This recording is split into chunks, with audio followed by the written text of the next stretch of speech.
This is TRE Talk Radio Europe, and if you don't know what that is or who it is, you must be about 5, I think.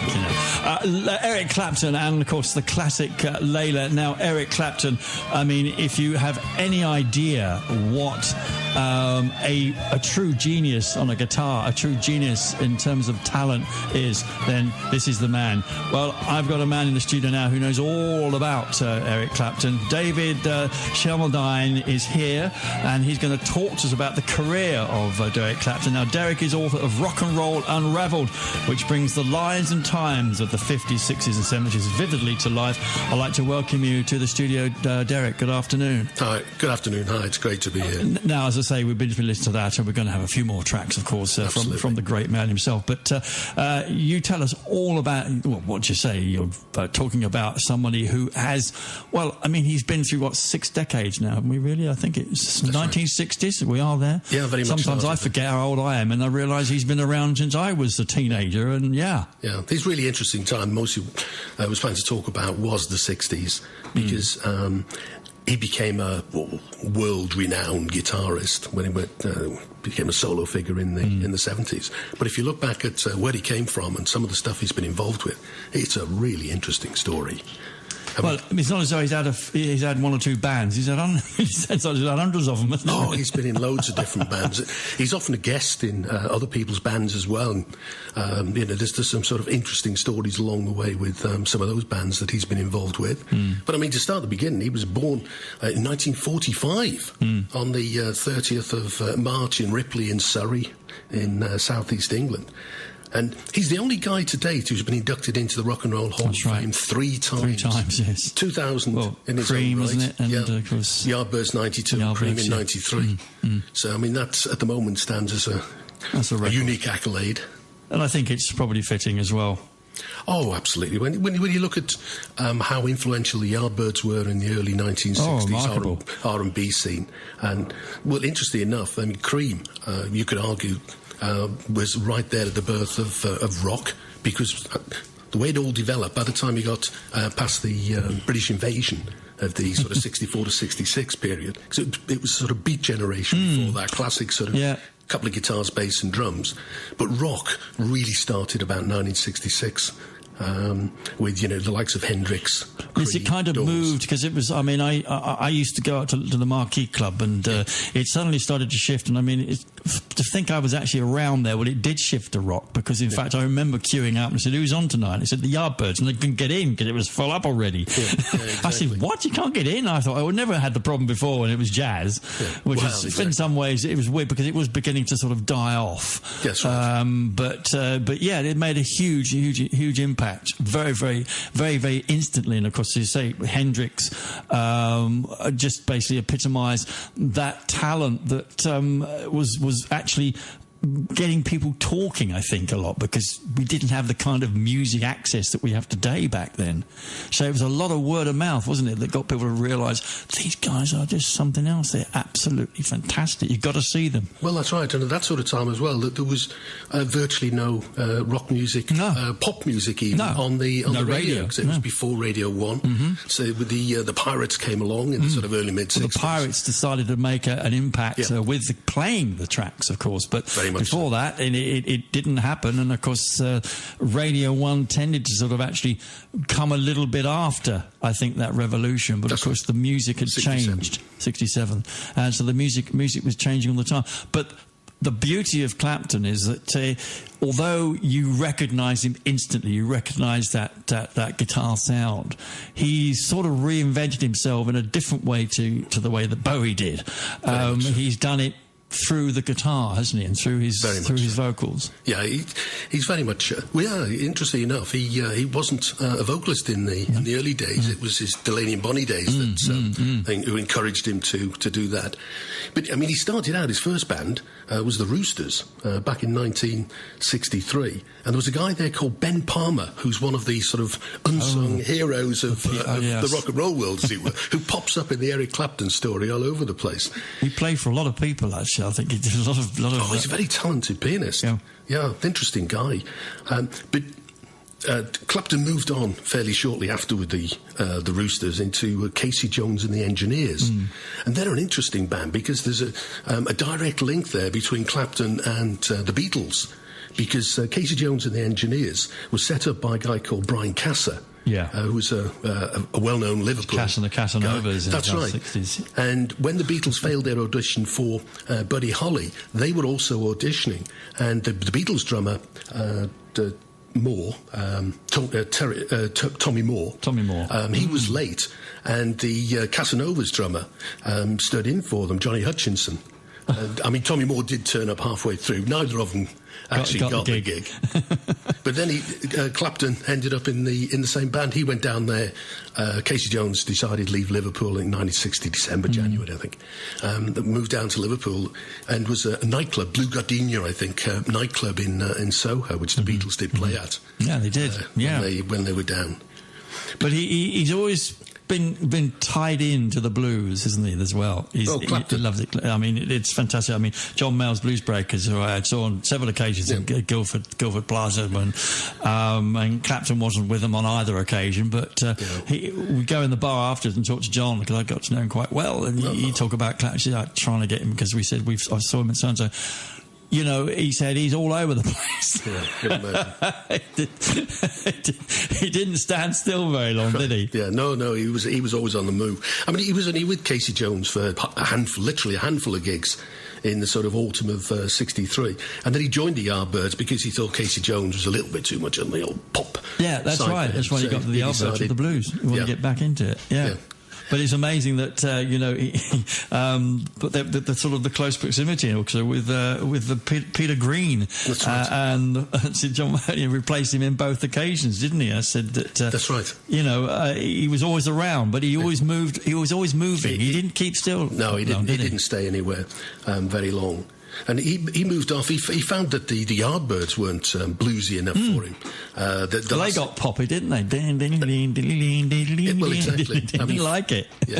I mean, For Your Love was the last straw that broke the Clapton back, as it were.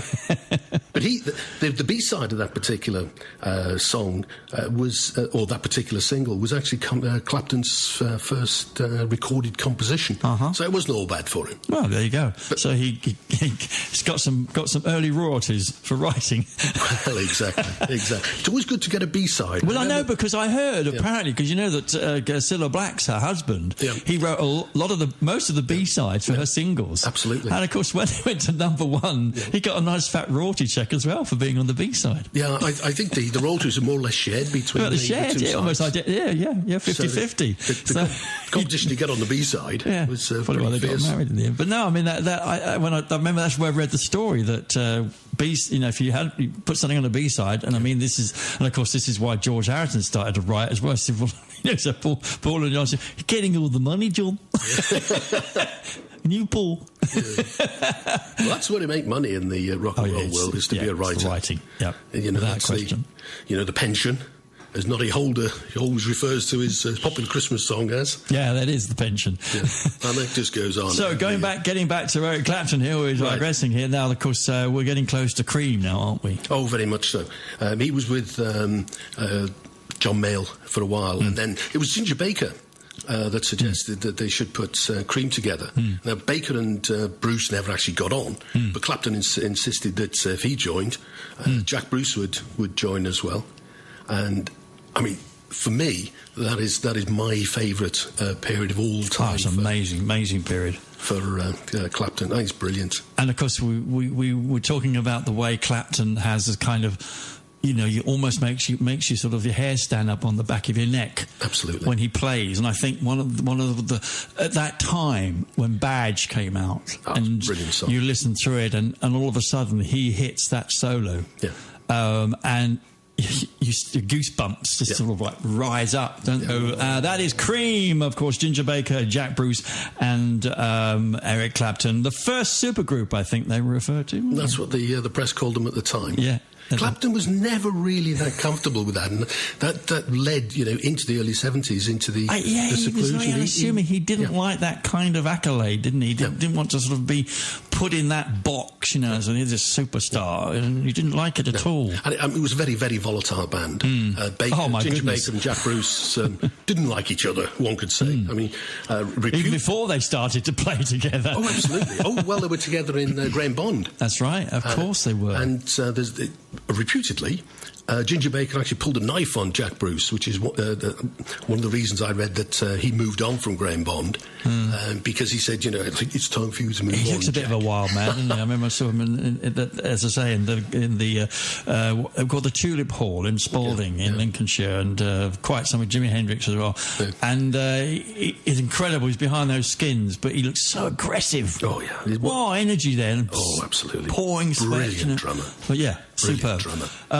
Right, we're talking here with Derek, and Derek. Derek, I'll give you a full name. Shelmerdine is Derek's name. Now he's got a thing called the Rock'n'Roll Unravelled. It's the roots of the mid '70s, right the way up to punk. We'll have to get you on more talking about some of these things. You have to put you together with Ron Jones, I think, who does the Cavern stuff, and of course the 50s, 60s music. Because you're in the same era. We all are, really. That's how we got together. Now, obviously, Cream. It's July '66, it sort of like fizzled out, didn't it, towards the end of 1968. And then, what happened to Clapton then? What did he do after that? Well, interesting thing there. The storming final concert was at the back end of November 26th, rather. Cream played the farewell concert, and shortly after that's December, the Rolling Stones decided to do a Christmas special. They called it the Rolling Stones Rock'n'Roll Circus. And the Beatles, John Lennon, was on there in a band called Dirty Mac. Oh, that's right, yes. And Eric Clapton was the guitarist. Keith Richards stood in as bass. And Mitch Mitchell, Jimi Hendrix's drummer, was on drums. John Lennon called himself Winston Leg Thigh. That's right, I remember that, yeah. Which is good. Well, of course, remind ourselves, of course, that never got released, did it, back in the 60s, because of Mick Jagger was unhappy about something, wasn't he? Yeah, an urban legend has it that Mick Jagger thought that the Who were also upstaged him. Absolutely. If you watch it, people, if you haven't seen it, I tell you what, it's out in DVD now. It came out in 1996, eventually got released. And I remember seeing it with some friends about 10 years ago. I was bowled over and I thought, wow. You know, of course, it was a lot of talk about it when it came out, of course, obviously. And it really is quite something. It is as well. It's also quite a historic couple of hours because it was... a piece of history, musical history, that. John Lennon's first appearance outside the Beatles. It was Brian Jones' last appearances with the Stones. And Tony Iommi, the Black Sabbath guitarist, they were called Earth before Black Sabbath, and they briefly... he left Earth very briefly and was the guitarist actually with Jethro Tull for that particular performance. He's only with them a month or a couple of months or something and moved on. So all in all, that is a piece of rock and roll legend, the absolutely Rolling Stones Rock and Roll Circus. And then of course it was Blind Faith. Eric Clapton put that together with Ginger Baker stayed with him, Steve Winwood and Rick Gretsch on bass. What a lineup, eh? But again, they would... It was volatile, very much so, wasn't it? Yeah, they were in the shade of Cream. That was the problem. The lasted about 3 or 4 months, didn't it? Absolutely. It started in the summer, was all over by Christmas. Yeah. They only ever did one performance. Their debut was Hyde Park, and it was the only British performance they did. They did the last one in Hawaii, that 5 or 6 months later, and that was where he met Delaney and Bonnie, because they were touring together, and Clapton used to gig with them on stage because they were supporting Blind Faith, and he used to travel with them in the tour bus and stuff, and they became very friendly. And it was the Delaney and Bonnie guys that suggested to Clapton that you should sing a little bit more, old boy. Right. Because Jack Bruce, of course, did most of the vocals in Cream. But that's true. But before Delaney and Bonnie got going, John Lennon put his Plastic Ono band together, and they went over to Toronto and played the Toronto Rock and Roll Festival. And he put a band together with Klaus Voormann and Alan White, the future Yes drummer. They famously rehearsed on the plane going over. And I remember seeing an interview where they were saying, well, we were trying to decide whether we should do Blue Suede Shoes, but should we do the Elvis version or the Carl Perkins version? Because the intros are slightly different. And that was captured on an album as well. And then he decided to put together Derek and the Dominoes, and actually quite a few of the Delaney and Bonnie friends, because they call themselves Delaney and Bonnie and friends. They became part of Derek and the Dominoes.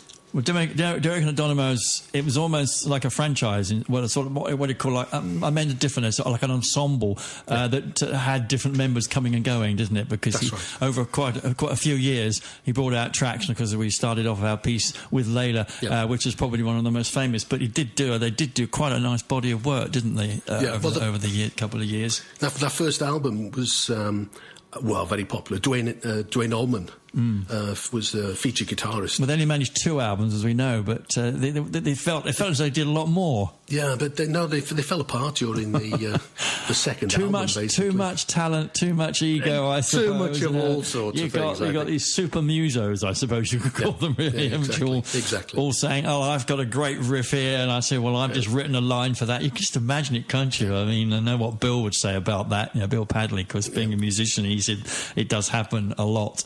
And unfortunately, that's the way of them. But in some ways, it's a good thing, because it does mean they do get mixed up a lot with different bands. I suppose, really, he went into a very, very quiet period, didn't he? Sort of in the 80s, I think, Clapton. It wasn't really much happening, and he didn't really.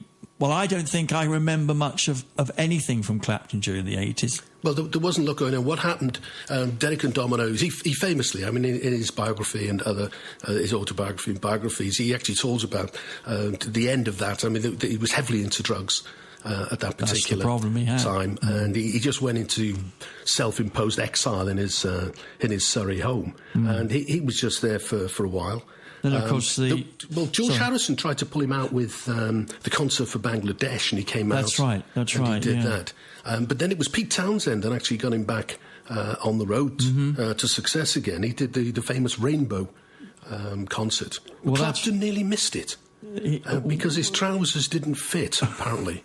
And his wife helped to let them out, and he got there just in time to of course, get up on stage. The thing is that, as we say, there was a turning point in his life in 1991. He was no longer, he was separated from his wife. And a tragic accident occurred where his son Connor fell out of a window. That's right. In New York, and that really changed his life quite dramatically, didn't it? Yeah, very much so. We got a call on the line. I think it's Gary. Gary, are you there, sir?